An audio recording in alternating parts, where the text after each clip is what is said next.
Buenos días. Eh,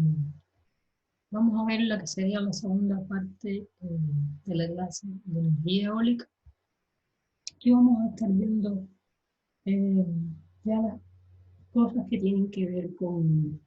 la potencia de los aerogeneradores, cómo se estudia y se establecen el comportamiento de la variación del viento a través de qué distribución se analiza el comportamiento de este y aspectos que ya tienen que ver con el, el emplazamiento de los parques eólicos que lleva todo un estudio meteorológico previo a esto. Partimos de cálculo de la potencia del viento que está asociado al trabajo que se realiza en un espacio de tiempo determinado. Y este trabajo, en este caso, es asociado a la energía cinética que trae el viento en este determinado espacio de tiempo. Vamos a estar analizando una cantidad de aire, una masa de aire, que va a atravesar un área determinada y esa área está asociada al diámetro del rotor del aerogenerador que yo esté considerando en utilizar. Para un tiempo de esta masa de aire va a ser igual a la densidad multiplicada por la densidad del aire multiplicada por esta área por la distancia. Y la distancia que yo voy a estar considerando es la distancia de este pequeño cilindro que se me forma entre un espacio que se encuentra muy pequeño de antes del aerogenerador y posterior a lo que son las palas del aerogenerador. Entonces, toda esta masa que se encuentra en movimiento posee una energía cinética y yo puedo establecer que la distancia, en este caso, es igual a la velocidad multiplicada por el tiempo. Entonces, si yo sustituyo en la ecuación de la masa a la distancia por velocidad por tiempo, y esto lo incluyo dentro de la ecuación de potencia, donde tengo un medio de la masa por la velocidad al cuadrado sobre t, se me van a cancelar la variable tiempo y me voy a encontrar entonces el área, la densidad y la velocidad. En este caso ya va a estar al cubo porque tengo una velocidad al cuadrado de la energía cinética más la velocidad que trae la ecuación de la distancia. Y de ahí es de donde sale la ecuación de la potencia del viento. Pero ¿qué es lo que sucede? Nunca vamos a estar aprovechando toda la velocidad que trae toda esa potencia que trae este viento, debido a que si nosotros aprovechásemos todo ese viento, no tendríamos viento posterior atrás del aerogenerador después de haber pasado por las patas. Físicamente eso no sucede. Y de ahí es de donde sale el modelo de Betz, donde se plantea que yo tengo una velocidad 1, que es la velocidad que tiene el viento antes de llegar al aerogenerador, y tengo una velocidad 2, que es menor a esa velocidad 1, porque fue frenada por las palas del aerogenerador, y la velocidad que a mí me interesa es la velocidad que está justo en donde se encuentra el aerogenerador. Primero partimos del caudal másico, donde yo tengo la densidad por el caudal, y esto va a ser igual a la densidad por la multiplicación de las áreas y la velocidad en los diferentes puntos 1 o 2, que se me representan al final como la densidad por el área y la velocidad ya en la parte del aerogenerador. De una forma, podemos expresar la potencia útil transferida a la turbina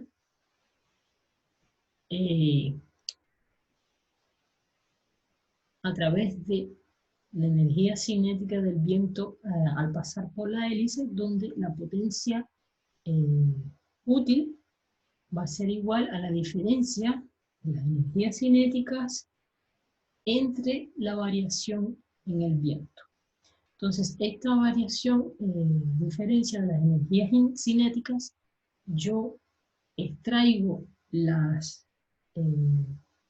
constantes y resto las velocidades, los cuadrados de las velocidades, que son los elementos que me están cambiando en este momento. Y llego a el planteamiento de esta ecuación número 2. Después voy a analizar el trabajo generado, que sería FB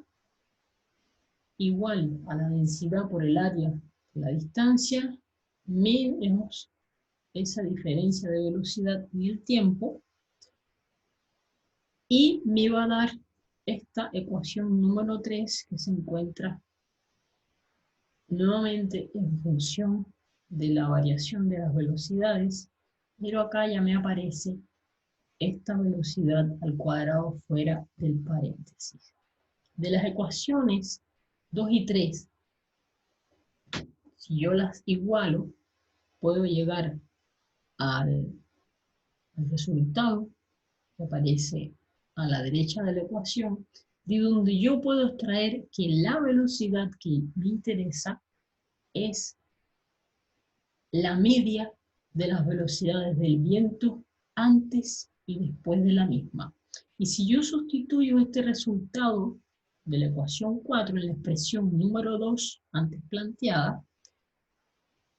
entonces voy a llegar a esta ecuación 5, donde si yo le aplico una derivada en función de b, voy a tener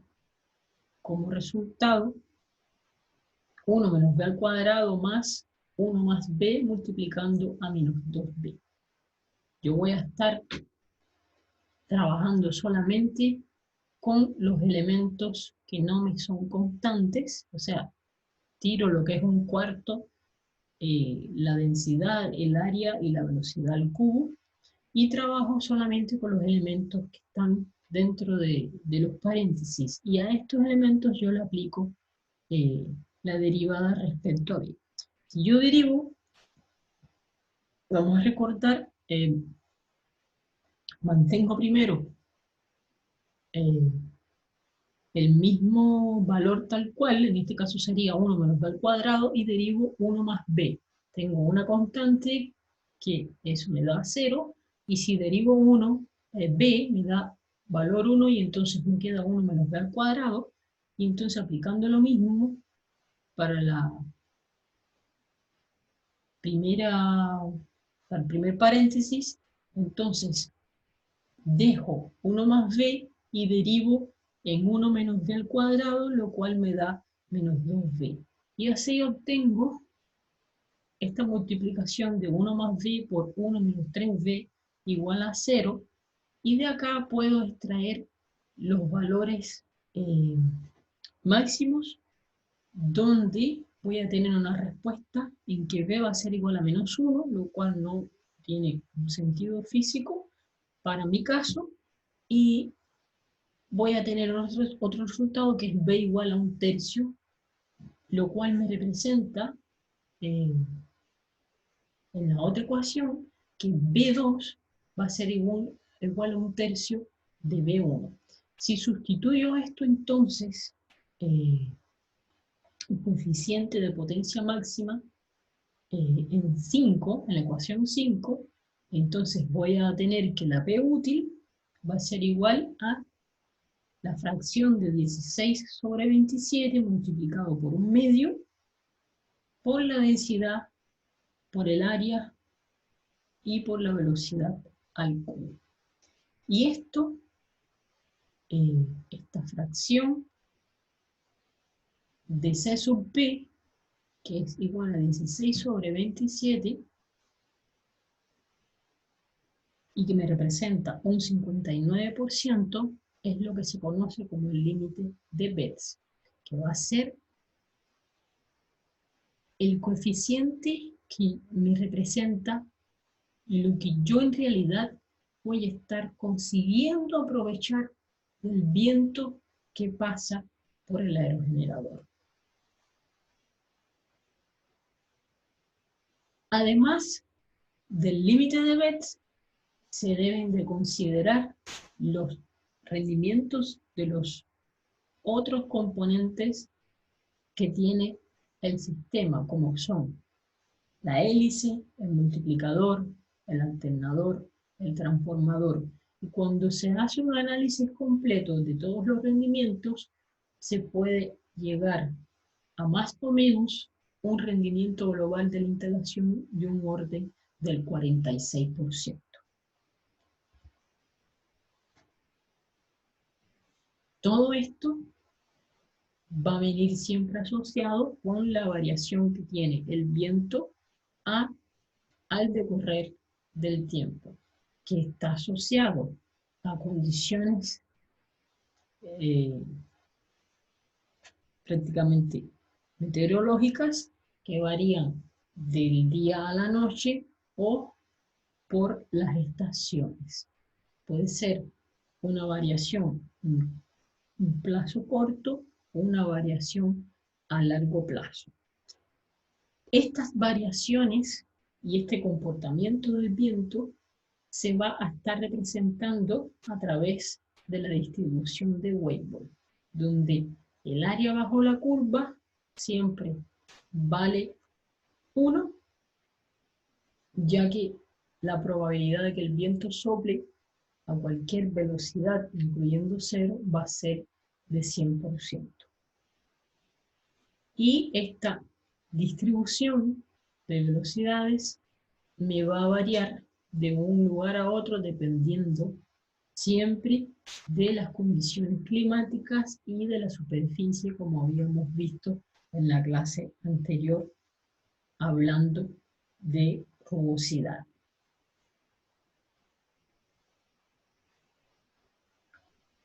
Lo que me representa el comportamiento de un aerogenerador es la curva de potencia del mismo. Y la vamos a estar asociando el comportamiento de los vientos a la distribución de Weibull, que es la que más se asemeja al comportamiento de estos. En este gráfico lo que podemos ver es que en el color gris tenemos una potencia total que hay de entrada en un determinado lugar y la potencia, según la ley de Betz, que se puede aprovechar, se encuentra en azul, pero por los diversos motivos que hemos ido presentando hasta ahora, en rojo sería el área que me representa la potencia que fue producida por la turbina en este caso, porque yo no voy a aprovechar ni todo el viento que existe en el lugar porque tengo el límite de Betz y además porque tengo que tener en consideración los diferentes elementos que me afectan en el rendimiento de la turbina.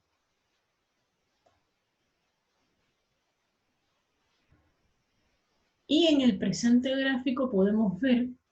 el coeficiente de potencia para diferentes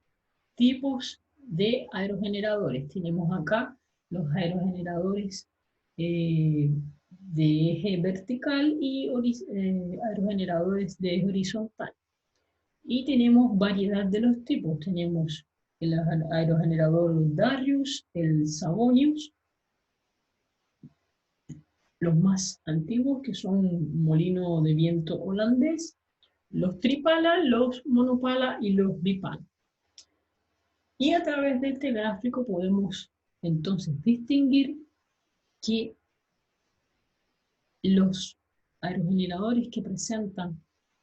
un mejor comportamiento son los aerogeneradores de 3 palas.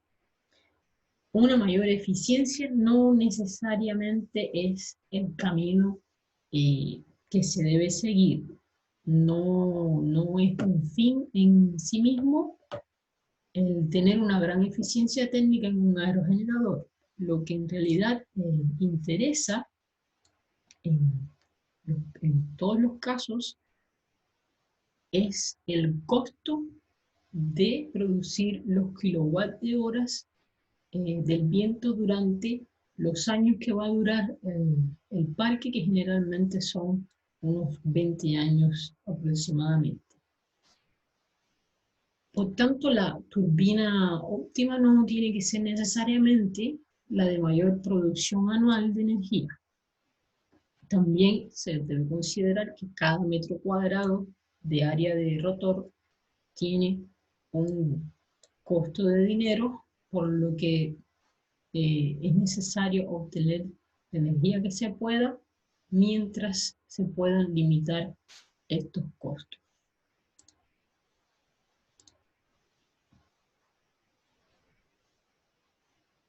Analizando ya el comportamiento del viento, lo cual crea una serie de suposiciones y predicciones a larga y a corta distancia, se van a crear una serie de incertidumbres. Cómo se representa en el gráfico. Y debe existir una correcta, un correcto análisis de la cuantificación y entendimiento del comportamiento de estas incertidumbres, porque el combinar su comportamiento de una forma apropiada me ayuda a disminuir los riesgos que yo tengo en el proyecto que estoy desarrollando. Así, yo debo considerar que hay incertidumbres que están asociadas en cuanto a la velocidad, y esto viene producido de problemas en exactitud a la hora de tomar medidas que pueden estar acarreadas por una mala calibración de los elementos, lo cual no me va a dar una seriedad en los datos que yo estoy obteniendo, la calidad de las correlaciones que yo estoy utilizando para hacer un análisis a largo plazo, y la variabilidad del periodo que yo estoy asumiendo como que es representativo, porque puedo estar tomando un periodo de tiempo como representativo que sea muy largo, y esto me puede estar trayendo una cantidad de incertidumbres que podría evitarla si yo acotara un poco ese tiempo. Entonces voy a tener también incertidumbres que están asociadas ya con la energía, que tienen que ver ya con el proceso de modelización, el cálculo de las estelas y el funcionamiento ya real de la turbina con respecto a lo que yo consideré teóricamente que podría estar ofreciendo la máquina. Y incertidumbres que tienen que ver con la variabilidad futura de la velocidad, y esto se puede ver a lo largo de un año, de 10 años o a lo largo de toda la vida del parque. Que yo hago una proyección de cuánto supuestamente me puede estar variando el tiempo al decorrer de los años, y se deben establecer pautas en cuanto a la cantidad de años consideradas para este análisis. Anteriormente habíamos visto que los aerogeneradores se podían clasificar según criterios en cuanto a la potencia generada, orientación al viento, de acuerdo con la dirección del eje que los vimos, y de acuerdo con el tipo de torre. Ahora vamos a ver estos aspectos ya uno en uno. Primero, de acuerdo a la potencia que generan, están los de baja potencia, que son los que se encuentran en un rango de 50 kilowatts, se usan prácticamente hoy en día para sistemas mecánicos o suministro en equipos que están bien aislados, y los equipos de media potencia, que son los que trabajan en rango aproximado de 150 kilowatts, utilizados de forma similar a los de baja potencia, pero para mayores requerimientos energéticos. Y ya los equipos de alta potencia, que ya son los de producción de energía ya de forma comercial, y son los que conforman los parques y centrales eólicos. Y ahí entran también ya los de la energía eólica offshore, que son la energía eólica ya en el mar y tienen una entrega de energía del orden ya de los gigavatios. En cuanto a la orientación del viento, vamos a tener los aerogeneradores orientados a barlovento, que son aquellos que están de frente a la dirección del viento, que tienen como ventaja que aprovechan al máximo, por decirlo de alguna manera, la fuerza que llega del viento, ya que no tienen ningún obstáculo delante de las palas del aerogenerador. Y es el diseño que se elige así predominantemente en el mercado.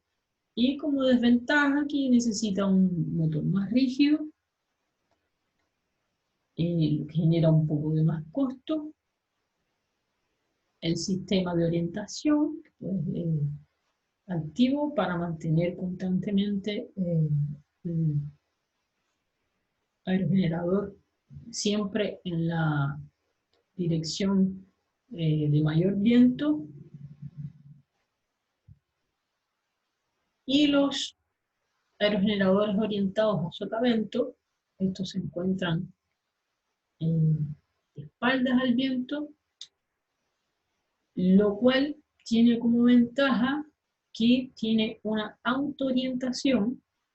El viento posiciona la góndola con su propia fuerza, y no tengo la necesidad de colocar todo este sistema de orientación, aunque se acaba colocando por un sistema o un problema ya de seguridad. Las palas y la góndola son construidos con materiales que tienen una mayor flexibilidad si se compara con el caso de las orientadas de barlovento, y pueden tener un peso menor, que me van a reducir las cargas dinámicas que se ocasionan durante los momentos en que hay una ráfaga, aliviando lo que son las cargas en la estructura de soporte como tal. Y la desventaja es que la fluctuación que se me ocasiona en el viento producto de pasar primero por lo que es la torre y parte de la góndola antes de llegar al viento. No voy a tener un viento que está llegando con 100% de un flujo laminar, y esto me puede traer un problema de cargas de fatiga que me van a estar trabajando directamente en la turbina.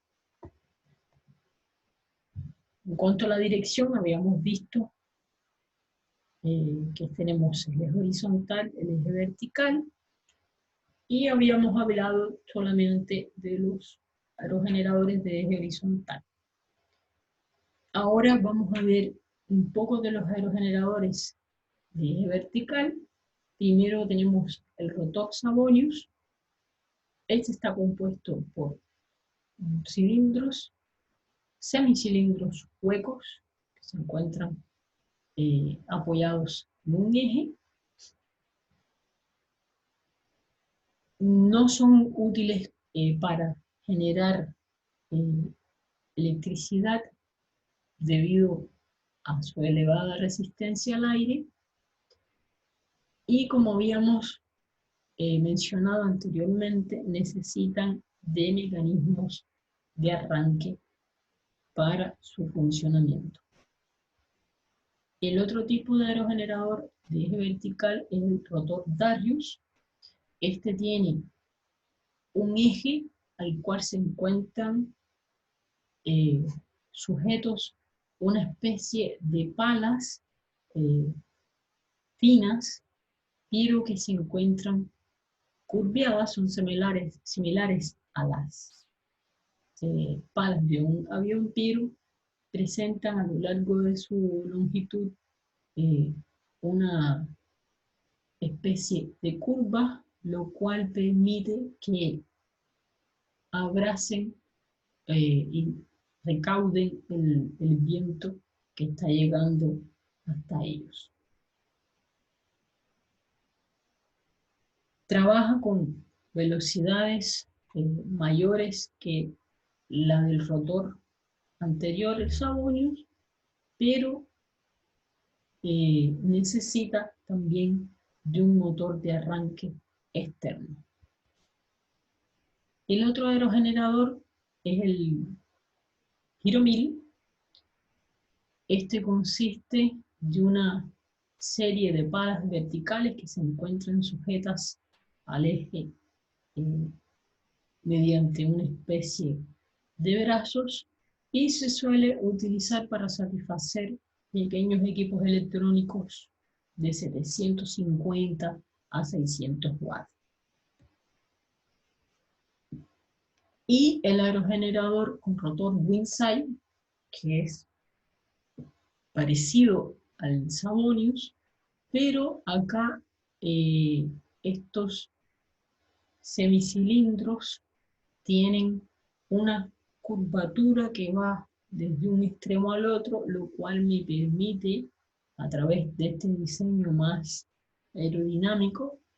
una mejor distribución del área, del aire que está llegando a través de toda la superficie. En cuanto al tipo de torre, vamos a ver aerogeneradores que utilizan torres de celosía, torres de acero tubular, torres de hormigón o las torres híbridas. Las torres reticuladas o torres de celosía son estas que aparecen en la imagen y están conformadas, como se puede observar, de perfiles de acero, los cuales no presentan y no me provocan una resistencia al viento, ya que el viento se puede incluir, pasar a través de ellas, lo cual no me está generando una turbulencia, pero tienen una serie de desventajas, como que debido al material del cual están compuestos necesitan de una verificación periódica, el problema del ensamblaje y montaje, que es mucho más demorado que en las torres de concreto, por ejemplo.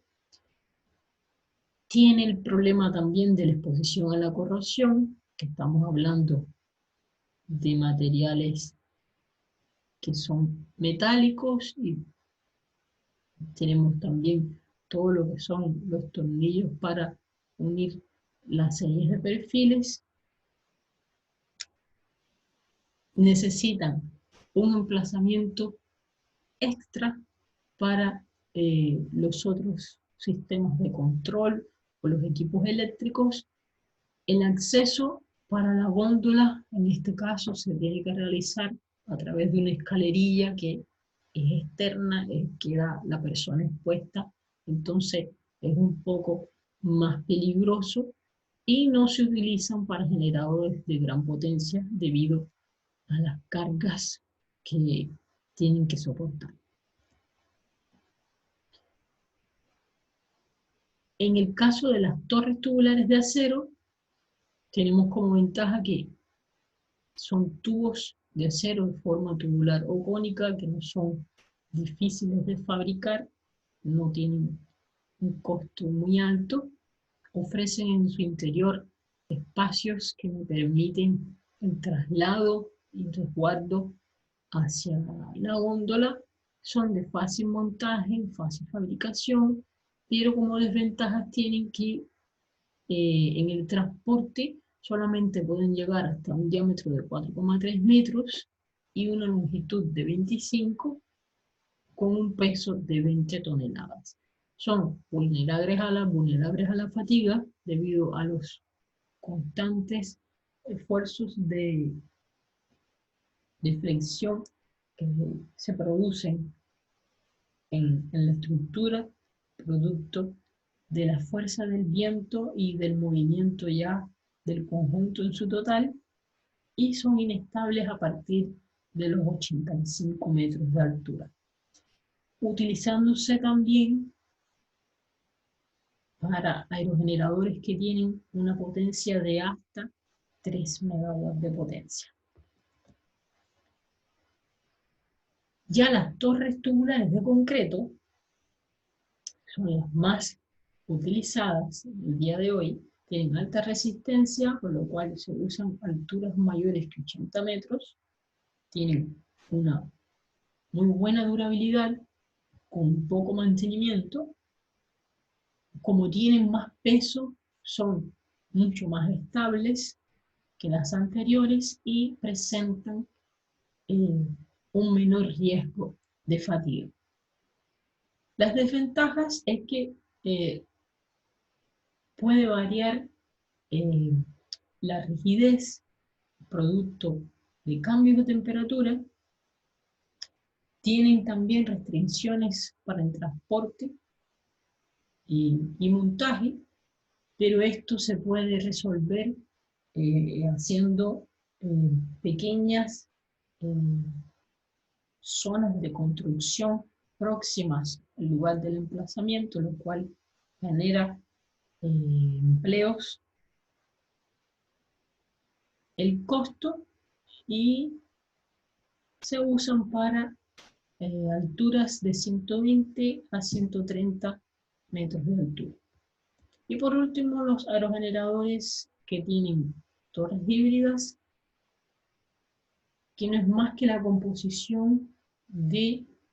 el conjunto de dos tipos de torre, que pueden ser de hormigón y de acero. Estas, donde más se van a encontrar es en los parques eólicos offshore, pero eso corresponde a otra clase. Y permiten alcanzar alturas mayores a los 100 metros, pero tienen como desventaja los problemas del costo, complejidad de traslado y complejidad de montaje, porque tenemos dos tipos de estructuras que son bien diferentes unas de la otra.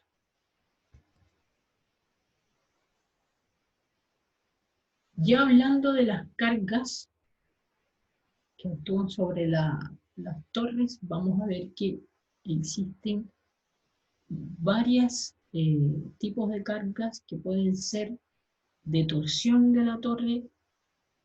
deflexión radial de las palas, torsión de la pala, flexión lateral de la torre, flexión longitudinal de la torre, momento de la guiñada, momento del rolido, y todos estos son aspectos que se deben de tomar en cuenta a la hora de determinar el tipo de torre que va a ser utilizado en conjunto con el aerogenerador que se está pensando para colocar junto con esta torre.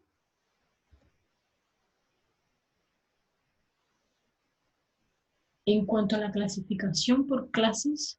vamos a ver que los aerogeneradores se clasifican en 4 clases. La clase 1, la clase 2, la 3, la 4 y la clase S, que ya viene con valores específicos del diseñador. Estas clases se diferencian principalmente por las velocidades del viento. Por ejemplo, para la clase 1, la velocidad de referencia máxima en 10 minutos con periodo de retorno de 50 años es de 50, mientras que para la clase 2 es 42.5, para la clase 3 37 y para la clase 4 sería 30. Y la velocidad promedio anual a la altura del centro del rotor, que una clase, en este caso, de este aerogenerador, que está como ejemplo, la velocidad promedio a la altura del centro del rotor sería de 10 para la clase 1, de 8,5 para la clase 2, y de 7,5 para la 3 y de 6 para la 4. Y así sucesivamente se van analizando diferentes factores. También entra el factor de la turbulencia alta o la turbulencia baja, y en base a todos estos parámetros, combinados con los datos que ya yo tengo obtenidos in situ, entonces yo determino qué clase de aerogenerador es el más idóneo para mi parque eólico. Hasta ahora hemos estado viendo cómo funcionan los aerogeneradores, las partes de elementos, pero antes de llegar a lo que es el emplazamiento, se debe realizar todo un estudio de las condiciones meteorológicas del lugar. Y todo esto se realiza a través de las estaciones meteorológicas,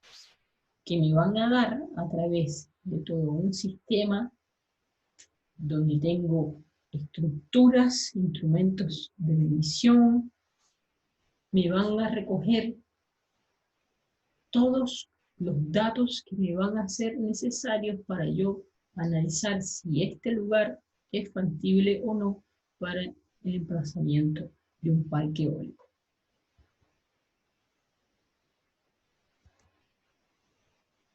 ¿Qué variables principalmente se van a estar analizando para determinar el potencial del parque eólico? Si tenemos en cuenta que la potencia de viento dentro de su ecuación tiene la densidad como un factor, y la densidad está asociada a la densidad del aire, entonces una variable esencial para ser analizada es la densidad del aire, así como la presión atmosférica, la temperatura y la altitud. Además de esto, viene la dirección del viento para yo poder considerar la distribución y las distancias que van a existir entre los diferentes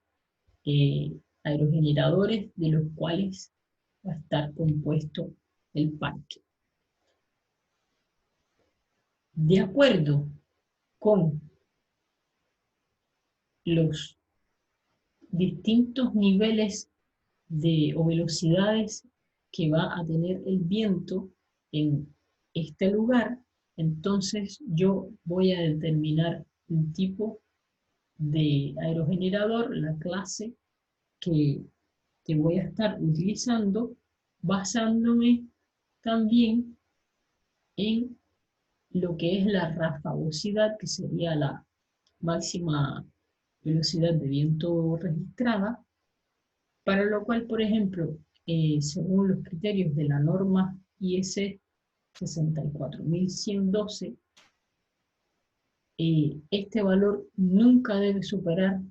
en 1,4 veces la velocidad de diferencia de cada clase de la turbina.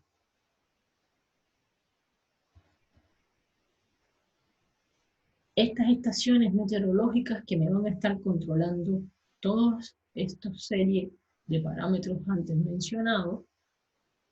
deben de cumplir con una determinada cantidad de requisitos que se encuentran establecidos en una norma que les acabo de mencionar, y me van a estar midiendo velocidades a una altura de 80 metros del nivel del suelo, con variaciones que pueden ser hasta 2/3 la altura de medición, llegando a 120 metros de altura de bóveda. Las torres de las estaciones meteorológicas se clasifican en 3 tipologías, dependiendo del diseño: torres tubulares arriostradas, torres de celoría arriostradas o torres autosoportadas. Las torres tubulares arriostradas son aquellas que están fabricadas en acero, tienen una sección circular y están compuestas por diversos tramos que se encuentran a una distancia de más o menos de 2 metros a 3 metros cada uno, llegando a tener una longitud de 80 metros de altura. ¿Qué es lo que yo voy a colocar en estas torres? En cualquier tipo de torre. Yo voy a colocar una serie de sensores que me van a estar controlando los parámetros de presión atmosférica, densidad, velocidad, temperatura,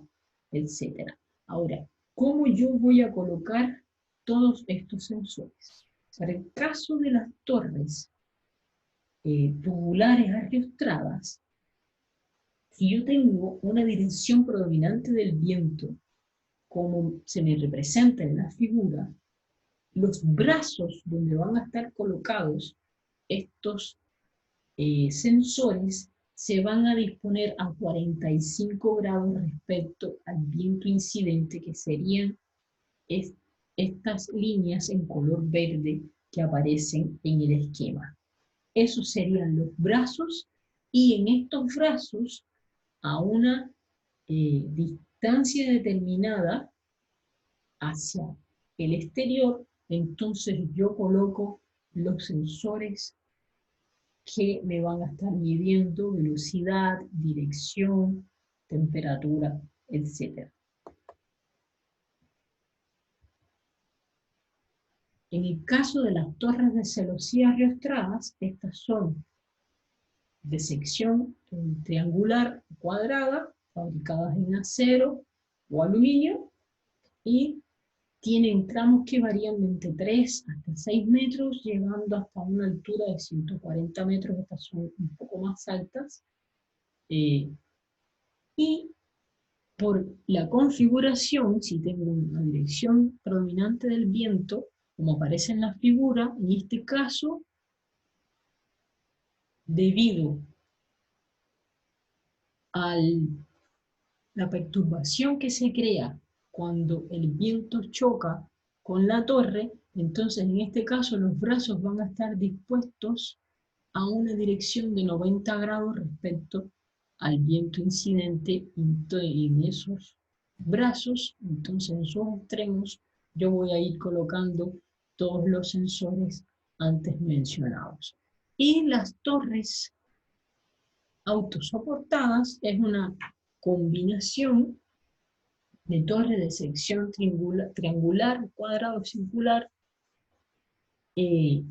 donde entonces acá la instalación de los sensores va a ser según criterios que pueden ser los descritos anteriormente, en función si yo tengo una tipología que es tubular o de celosía, siempre considerando y cumpliendo con las distancias que se recomiendan para eh, colocar los diferentes sensores de los que hemos estado hablando. ¿Qué instrumentos son los que vamos a estar utilizando en estas estaciones meteorológicas? Sensores de velocidad, de viento, como el anemómetro, los sensores de dirección, una veleta, sensor de temperatura, que pueden ser termopares, termistores, sensores de humedad y sensores de presión atmosférica. Acá tenemos una mayor variedad de barómetros, de mercurio hasta capacitivos o piezoeléctricos. ¿Y dónde va a parar toda esta información, toda esta recopilación de datos? En un sistema de adquisición de datos que se llama SAT o Data Logger, que me va a estar recogiendo cada cierta cantidad de tiempo, generalmente cada 10 minutos, cuánto hay de presión atmosférica, cuánto hay de velocidad de viento, cuánto hay de temperatura, y todo esto me lo va a estar almacenando en este data logger, que es como si fuera una especie de computadora, y que debe de cumplir una serie de requisitos para poder ser capaz de gestionar la señal que viene de todos estos sensores. Debe ser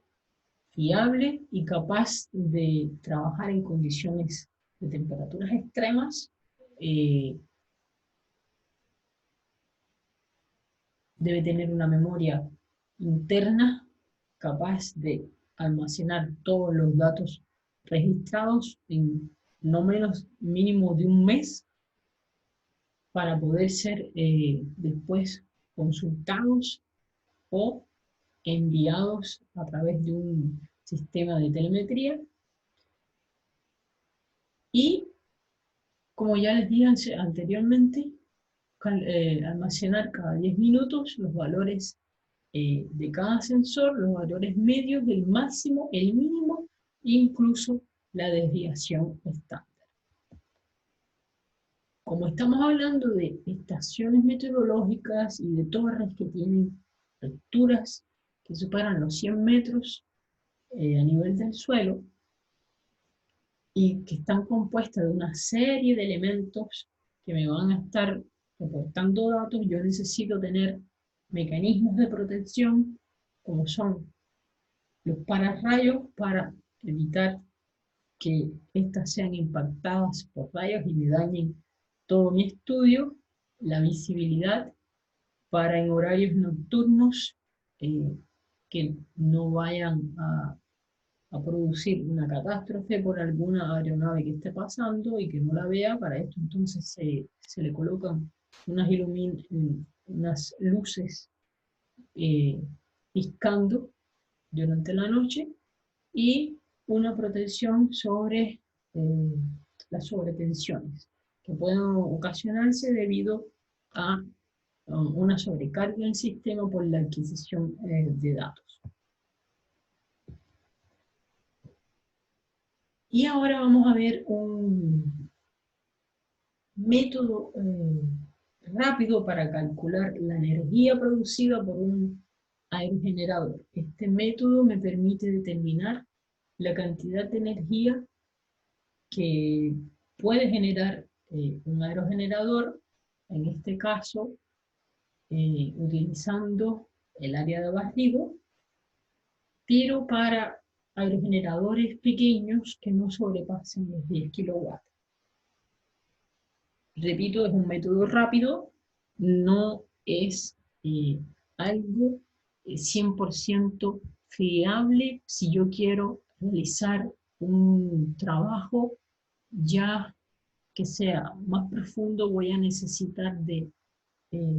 ir ya a los pasos y a las normas que están establecidas a nivel mundial. Pero para hacer una aproximación rápida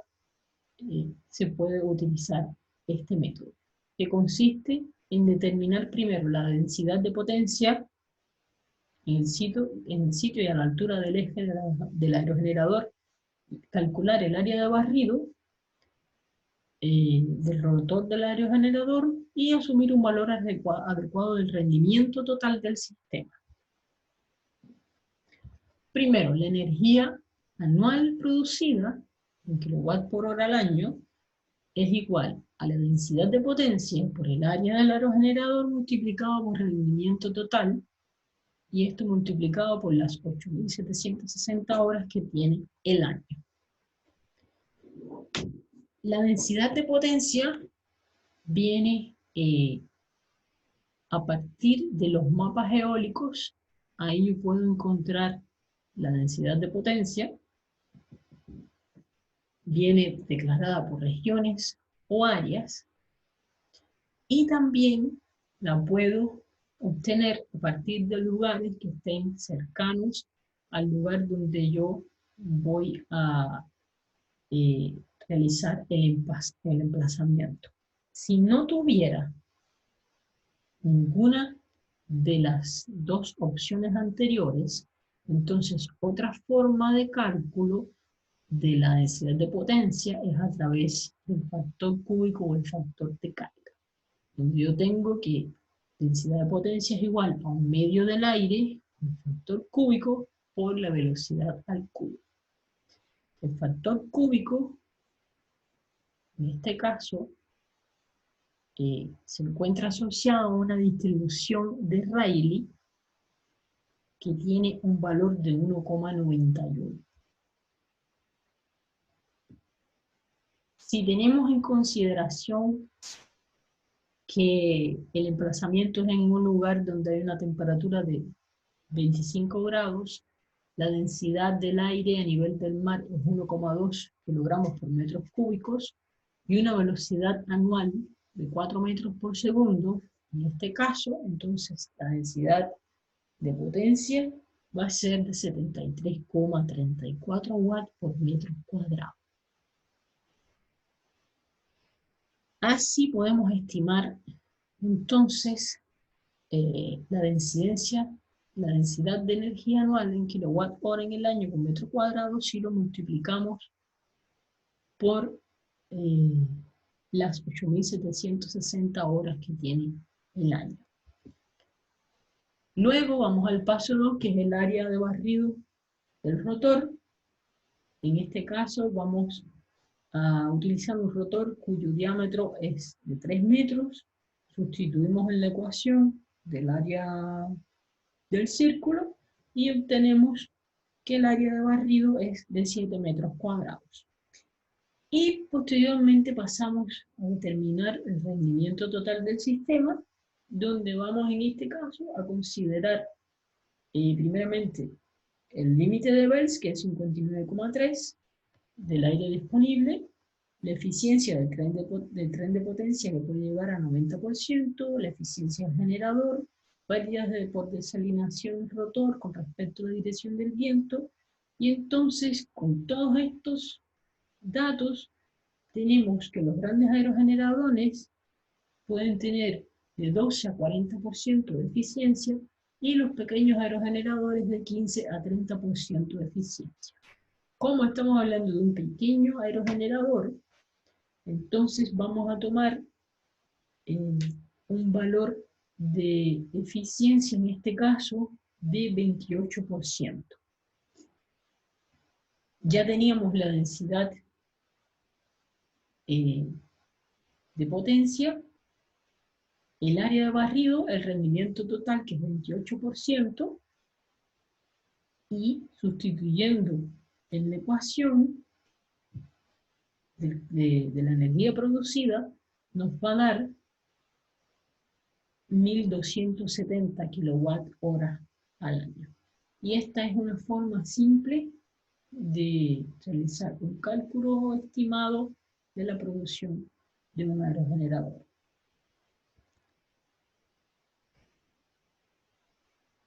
Cerramos así entonces con imágenes de aerogeneradores más usados en la actualidad, como son los de la Gamesa, Siemens, Acciona y Vestas. Muchas gracias.